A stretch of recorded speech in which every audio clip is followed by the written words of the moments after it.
السلام علیکم ورحمۃ اللہ وبرکاتہ۔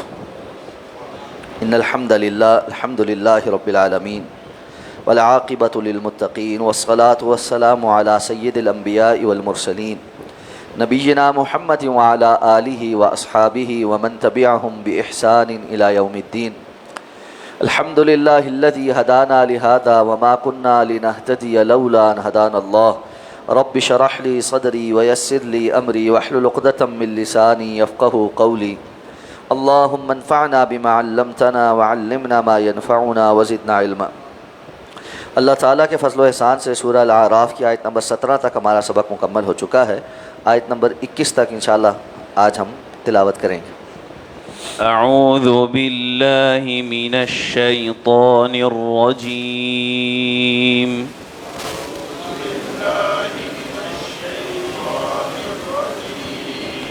قال اخرج منها مذءوما مدحورا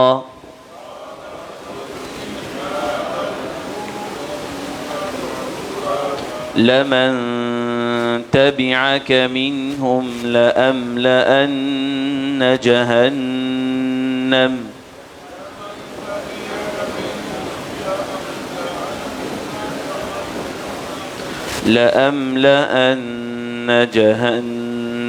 منكم أجمعين۔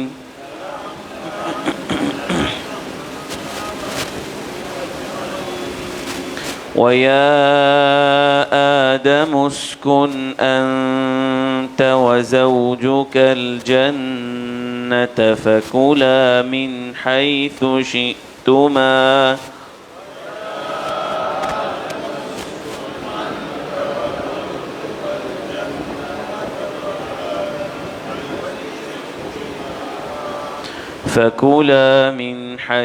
شئتما ولا تقربا هذه الشجرة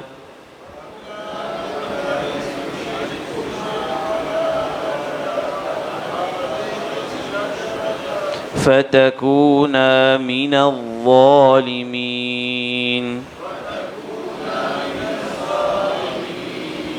فوسوس لهما الشيطان ليبدي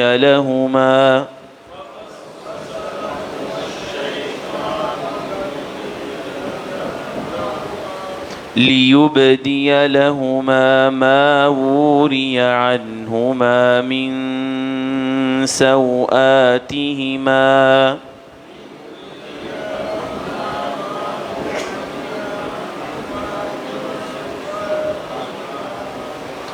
وقال ما نهاكما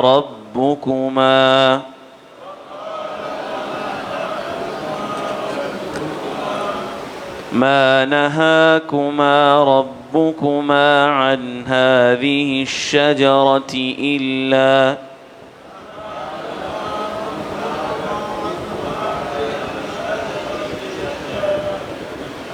إلا أن تكونا ملكين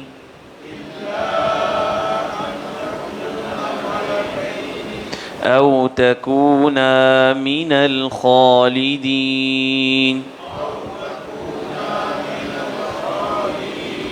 وقاسمهما إني لكما لمن الناصحين۔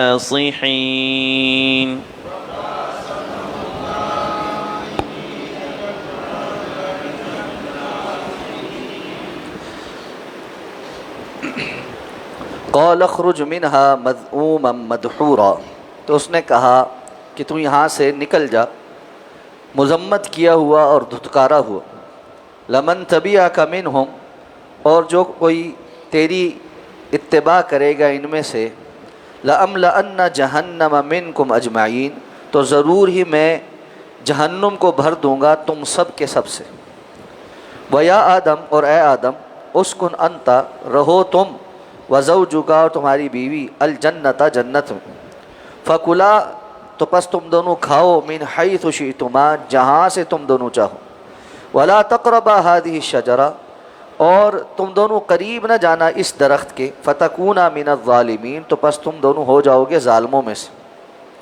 فوسوس لہما الشیطان، تو شیطان نے ان دونوں کے لیے وسوسہ ڈالا، لیبدی لہما، تاکہ ظاہر ہو جائے ان دونوں کے لیے، ما ووری عنہما من سوءاتہما، اس میں سے جو ڈھانپ دیا گیا تھا ان کی شرمگاہوں میں سے۔ وقال ما نہاکما ربکما، اور کہنے لگا نہیں تمہیں روکا تم دونوں کے رب نے، ان ہذہ الشجرہ، اس درخت سے، الا سوائے یہ کہ ان تکونا ملکین، کہ تم ہو نہ جاؤ فرشتے، او تکونا من الخالدین، یا ہو جاؤ اس میں ہمیشہ رہنے والے۔ وقاسمہما، اور ان دونوں کے لیے قسمیں اٹھانے لگا، انی لکما لمن الناصحین، کہ یقیناً میں تم دونوں کے لیے بڑا ہی خیر خواہ ہوں۔ گزشتہ آیات میں فرمایا کہ شیطان نے اللہ کے حکم کی نافرمانی کرتے ہوئے آدم علیہ السلام کو سجدہ نہیں کیا، اور کہنے لگا میں بہتر ہوں کیونکہ میں آگ سے پیدا کیا گیا ہوں اور یہ مٹی سے پیدا کیا گیا۔ اور پھر اللہ رب العزت کی طرف شکوہ کرنے لگا کہ تو نے مجھے گمراہ کیا ہے، مجھے مہلت دے، میں ان کے آگے پیچھے دائیں بائیں سے آ کر صراط مستقیم پر بیٹھوں گا، اور بہت تھوڑے ہوں گے جو تیرا شکر بجا لانے والے ہوں گے۔ اللہ تعالیٰ نے فرمایا کہ ٹھیک ہے، مہلت مل گئی، اب اخرج منہا، یہاں سے نکل جاؤ، یعنی تمہارا جو سٹیٹس تھا کہ فرشتوں کی مجلس میں اٹھتے بیٹھتے تھے، اللہ کے ہاں تمہارا ایک مقام اور مرتبہ تھا، آج سے وہ ختم۔ اور ساتھ کیا کہا، مذءوما مدحورا، اس حالت میں نکل کہ تیری مذمت بھی کی جائے گی اور دھتکارا ہوا بھی ہوگا۔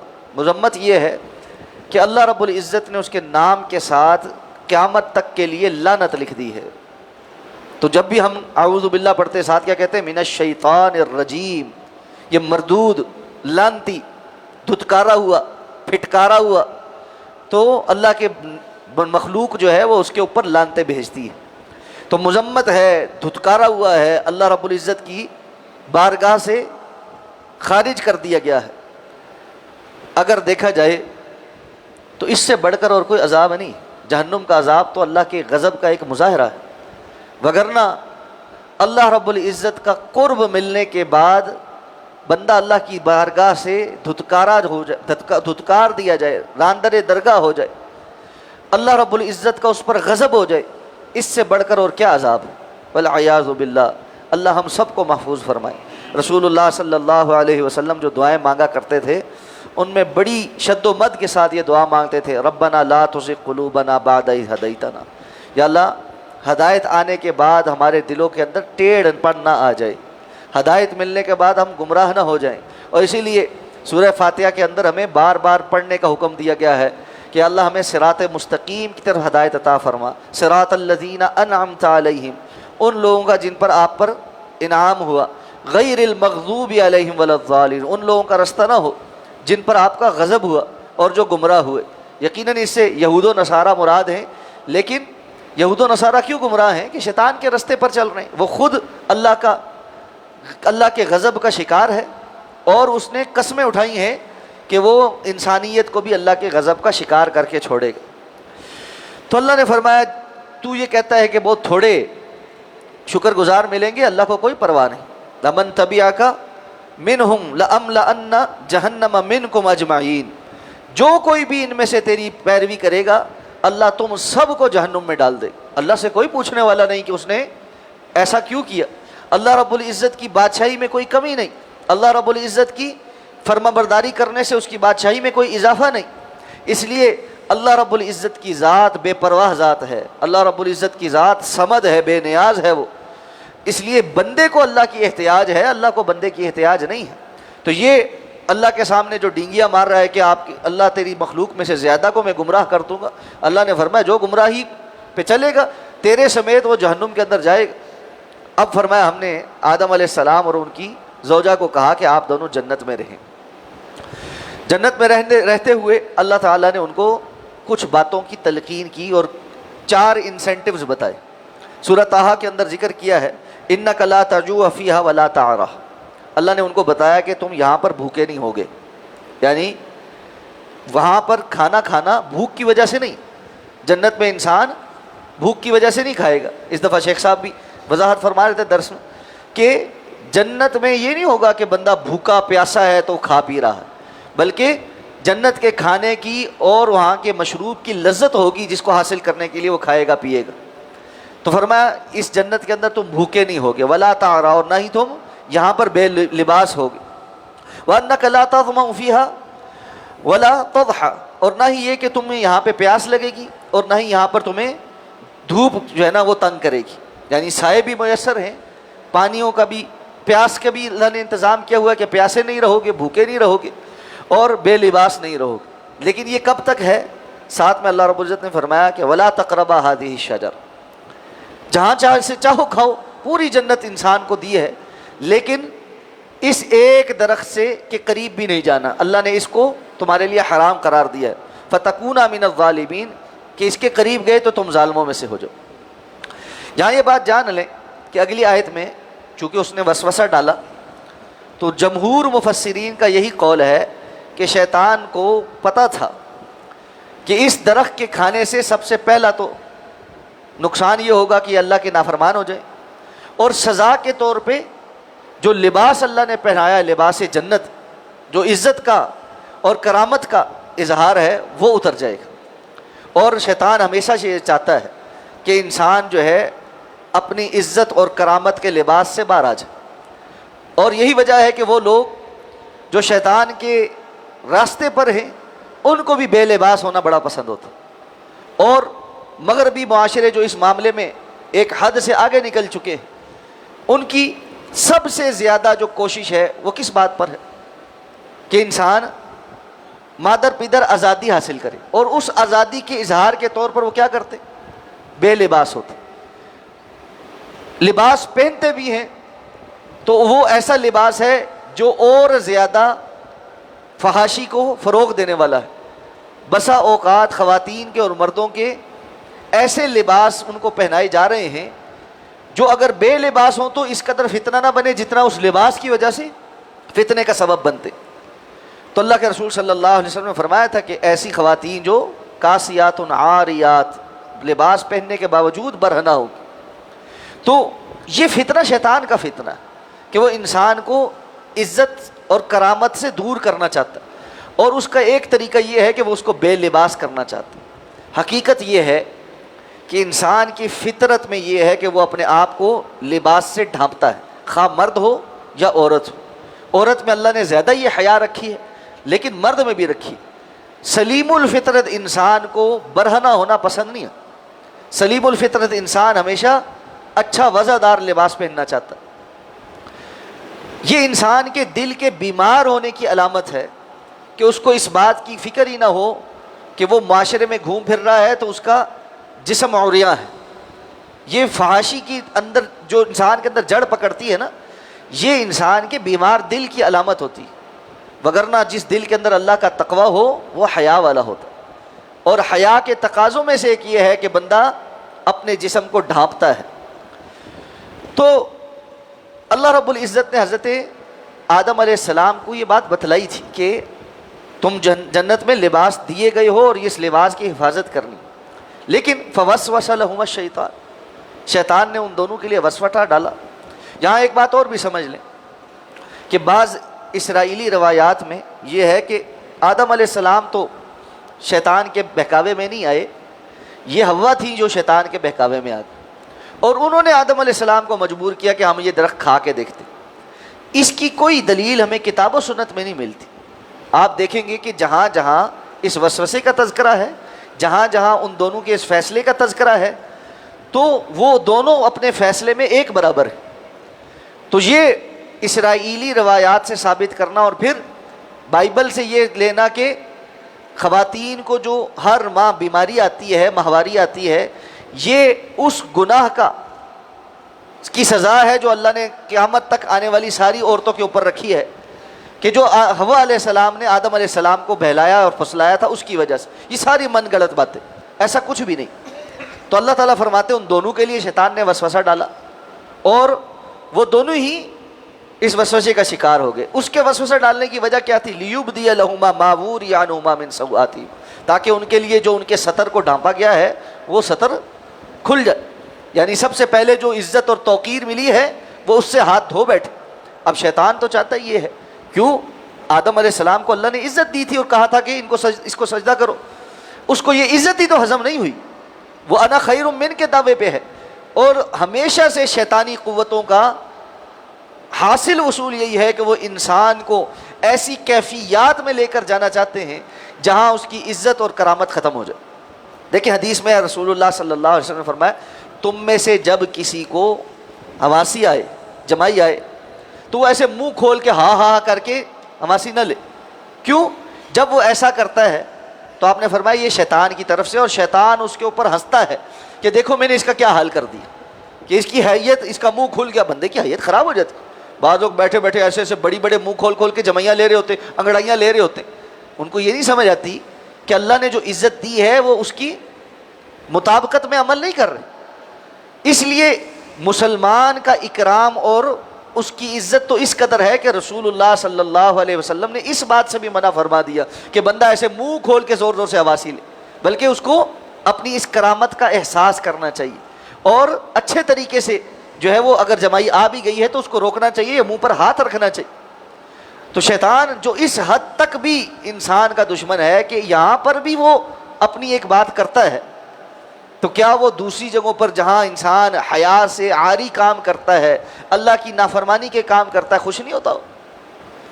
اب مجھے اور آپ کو غور کرنا چاہیے اپنی زندگی پہ کہ نہیں کرنا چاہیے کہ دن صبح سے لے کے رات تک کتنی جگہوں پر ہم نے شیطان کو خوش کیا، کس قدر اس کے فخر کے باعث بنے ہیں، کس قدر اللہ کے سامنے وہ جس طرح چوڑا ہو کر ڈنگیاں مارتا ہے کہ میں ان کو چھوڑوں گا نہیں اور میں ہر طرف سے آؤں گا اور ان کو گمراہ کروں گا اور یہ کر دوں گا اور وہ کر دوں گا. تو وہ اپنے اس پلان کے کامیاب ہونے پر خوش ہوتا ہوگا اور ہم اس کی خوشی کا کتنا سامان کرتے. اس کے مقابل بندہ جب اللہ کے راستے پر آتا ہے اور وہ شیطان کے ان سارے پلانوں کو پس پشت ڈال کر اللہ کی طرف راغب ہوتا ہے، اس کی تمام تر کوششیں رائیگاں چلی جاتی ہیں اور یہ بندہ اللہ کے راستے پر چلتا رہتا ہے، تو کیا یہ اللہ کا دوست نہیں بنتا ہو؟ کیا اللہ اس پر خوش نہیں ہوتے ہوں گے؟ کیا اللہ اس کو دیکھ کر مسکراتے نہیں ہوں گے؟ حدیث کے الفاظ ہیں نا، اللہ اپنے بعض بندوں کو دیکھ کر مسکراتے ہیں. تو مجھے اور آپ کو یہ غور کرنا ہے کہ کون سے اعمال ایسے ہیں جن سے کرنے سے ہم شیطان کو خوش کر رہے ہیں، اور کون سے اعمال ایسے ہیں جن کی وجہ سے ہم اللہ رب العزت کو، اپنے رب کو، رحمان کو خوش کر، اور پھر اپنی زندگی میں اللہ کو خوش کرنے والے کاموں میں آگے بڑھنا، اللہ کی مراقبت کا احساس کرنا، تنہائیوں میں بھی اور جلوتوں میں بھی یہ بات کہ اللہ مجھے دیکھ رہا ہے، میں بے پرواہ ہو کے نہیں جی سکتا، میں مرضیاں کر کے نہیں جی سکتا، میں جھوٹ بول کے نہیں جی سکتا، میں خیانتیں کر کے نہیں جی سکتا، میں شیطان کے راستے پر چل کے نہیں جی سکتا، مجھے حیا اور پاک دامنی کو تھام کر رکھنا ہے. تو یہ جب احساس پیدا ہوگا تو بندہ اللہ کے قرب میں جائے گا. اور یاد رکھیں اللہ کے اولیاء یہی ہیں، یہ جو اللہ رب العزت نے فرمایا نا الا ان اولیاء اللہ لا خوف علیہم ولا هم يحزنون. ہم بسا اوقات جب ولی اللہ کی بات کرتے ہیں نا، ہمارے خیال میں آتا ہے کہ کوئی بہت بڑا بزرگ، دستار والا، جبہ کبہ والا، تسبیح پھیرنے والا، وہ اللہ کا ولی ہوتا ہے. حقیقت یہ ہے اللہ کا ولی تو چھپا ہوا ہی ہوتا ہے، اس کا اللہ اور اللہ کے ساتھ جو تعلق ہوتا ہے وہ اصل تعلق ہوتا ہے، وہ مخفی اور پوشیدہ ہی ہوتا ہے. اور وہ اللہ رب العزت کا ولی اس لیے ہوتا ہے کہ وہ صبح سے لے کے رات تک پورا دن ایک دشمن کے ساتھ لڑ رہا ہوتا ہے اللہ کی خاطر کہ میں نے رب کو خوش کرنا ہے، میں نے اس کو نہیں خوش کرنا. تو جو اس کیفیت میں دن اور رات گزارے، کیا وہ اللہ کا ولی نہیں؟ کیا اللہ کو پسندیدہ نہیں ہوگا؟ یقیناً یہی بندے ہیں جو اللہ کو پسند. اس لیے اس جانب آنے کی کوشش کریں، اس جنگ میں کامیاب ہوں. اور اسی لیے رسول اللہ صلی اللہ علیہ وسلم نے مجاہدہ جو ہے نا، یہ جو اپنے نفس کے ساتھ جہاد کرنا، اپنے نفس کو اللہ کی اطاعت کے اوپر لگانا، وہاں کوشش کرنا، اپنے اوپر کنٹرول کرنا، اپنے نفس کے ساتھ جھگڑنا، شیطان کے وسوسوں کو پسے پشت ڈالنا، اس کو اصل کام قرار دیا ہے. کہ باقی ساری عبادات، اطاعت اور فرما برداری کے کام حقیقتاً انسان کے اندر یہ تزکیہ پیدا کرتے. اسی لیے تو اللہ نے فرمایا ان الصلاۃ تنہی عن الفحشاء والمنکر. یہ نماز تو ایک ٹریننگ ہے، یہ فحاشی کے اور منکر، اللہ کی نافرمانی کے کاموں سے روک دینے والی ہے. کہ بندہ جب نماز پڑھنے کے اوپر آ جاتا ہے، یکسوئی کے ساتھ نماز پڑھتا ہے، اللہ کی مراقبت کا احساس کرتا ہے، جب اس کو یہ اندازہ ہونے لگ جاتا ہے کہ میں مسجد میں آتا ہوں، اللہ اکبر کہتا ہوں، مجھے متوجہ اللہ کی طرف رہنا ہے، تو اس کی توجہ اللہ کی جانب ہونے کی اس کی ٹریننگ ہو جاتی ہے. دن میں 5 مرتبہ آپ یہ زندگی میں یہ ٹریننگ لیں اور آپ کی زندگی میں 10 15 20 سال یہ ٹریننگ ہو جائے تو وہ بندہ پھر باقی زندگی میں مسجد سے باہر نکل کر کسی اور طرف رخ کر سکتا. حقیقت یہ ہم نے نماز بھی صحیح نہیں پڑھی, وہاں سے بھی ٹریننگ صحیح نہیں لی, اور باقی کے معاملات بھی ہمارے ایسے کے تیسے ہی. اس لیے اس جانب توجہ کریں کہ شیطان ہماری جو کرامت ہے, جو عزت ہے, اس کے در پہ ہے. تو اللہ نے فرمایا, کہنے لگا ما نہاکما ربکما عن ہذہ الشجرہ الا ان تکونا ملکین, تمہیں تمہارے رب نے اس درخت سے اس لیے روکا ہے کہ تم اس کو کھاؤ گے نا تو تم فرشتے بن جاؤ گے. اب یہاں پر ایک چیز سمجھے, انسان کو ہمیشہ کسی کام کے کرنے کے لیے انسینٹیو چاہیے ہوتا ہے, اور شیطان وہ انسینٹیو جھوٹا گھڑ کر لے آتا ہے. یہاں اس نے یہ انسینٹیو گھڑا ہے کہ تم دونوں فرشتے بن جاؤ. اب ایک لمحے کے لیے سہریں, فرشتہ بننے میں کیا کمال تھا, حالانکہ فرشتوں سے تو اللہ نے سجدہ کروایا تھا. اگر یہاں پر فرشتہ بننے میں کمال ہوتا تو اللہ رب العزت آدم علیہ السلام کو کہتے نا فرشتوں کو سجدہ کرو, فرشتوں کو کہا آدم علیہ السلام کو سجدہ کرو. اسی وجہ سے جمہور علماء کا یہ موقف ہے کہ جو انسان مومن بندہ ہے وہ فرشتوں سے افضل ہے, کیونکہ فرشتے تو نافرمانی کی خو ہی نہیں رکھتے, جبکہ انسان دونوں جذبوں کے باوجود جب اللہ کی اطاعت اور فرما برداری کرتا ہے تو اس کا مقام اللہ کے ہاں زیادہ افضل ہے. لیکن شیطان جو ہے وہ انسان کو آ کر اس بات کا بہکاوا اور وسوسہ ڈالتا ہے کہ نہیں وہ دوسرا زیادہ بہتر ہے, وہ دوسرا اس کا مقام زیادہ بہتر. تو ہم دیکھتے ہیں دنیا کے اندر بھی بہت نعمتیں ہونے کے باوجود لوگ اس بیماری میں مبتلا ہیں, وہ جی اس کے پاس جو منصب ہے نا وہ زیادہ اچھا ہے, اس کے پاس جو گاڑی ہے نا وہ زیادہ اچھا ہے, اس کے کپڑے زیادہ اچھے ہیں, اس کا بینک بیلنس زیادہ اچھا ہے, اس کی اولاد زیادہ اچھی ہے, اس کا گھر زیادہ اچھا ہے. اپنی نعمتیں ساری بھول جائیں. اور یہ انسان کی کمزوری ہے کہ وہ بھول جاتا ہے. اللہ تعالیٰ نے دوسری جگہ کہا کہ نسیا, آدم علیہ السلام بھول گئے, ولم نجد لہ عزما, اور ہم نے ان کے اندر عزم نہیں پایا, یعنی ایک بات کے اوپر ٹھہر جانا. یہ انسان کی کمزوری ہے, اس فطرت پہ اللہ نے اس کو پیدا کیا کہ کوئی آ کر اس کو کہتا ہے وہ بہت اچھا ہے, اور وہ یہ بھول جاتا ہے کہ میرے پاس کیا ہے اور دوسرے کے پاس کیا ہے. آج آپ دیکھیں امت مسلمہ کے پاس اللہ رب العزت نے کتنا بہترین دین دیا. دنیا کے اندر رہنے کا جو قانون دستور اللہ نے مسلمانوں کو دیا ہوا, اس سے بہتر کچھ ہے؟ یعنی کائنات کا رب بہترین ایک دستور بنا کر آپ کو دیتا ہے, اور وہ آپ کے پاس موجود ہوتا ہے, اور آپ مسلمانوں کے گھرانوں میں آنکھ کھولتے ہیں, اور اس کے بعد کہتے ہیں نہیں وہ دوسروں کے پاس جو ہے نا وہ بڑا اچھا ہے, ان کا ماحول بڑا اچھا, ان کا قانون بڑا اچھا, فلاں بڑا اچھا. یہ کیا ہے؟ یہ یہی ہے شیطان کے اس وسوسے کے علاوہ کچھ نہیں, جو وہ انسان کو گمراہ کرنے کے لیے ڈالتا ہے کہ نہیں وہ فلاں جو ہے نا اس کے پاس بڑا اچھا.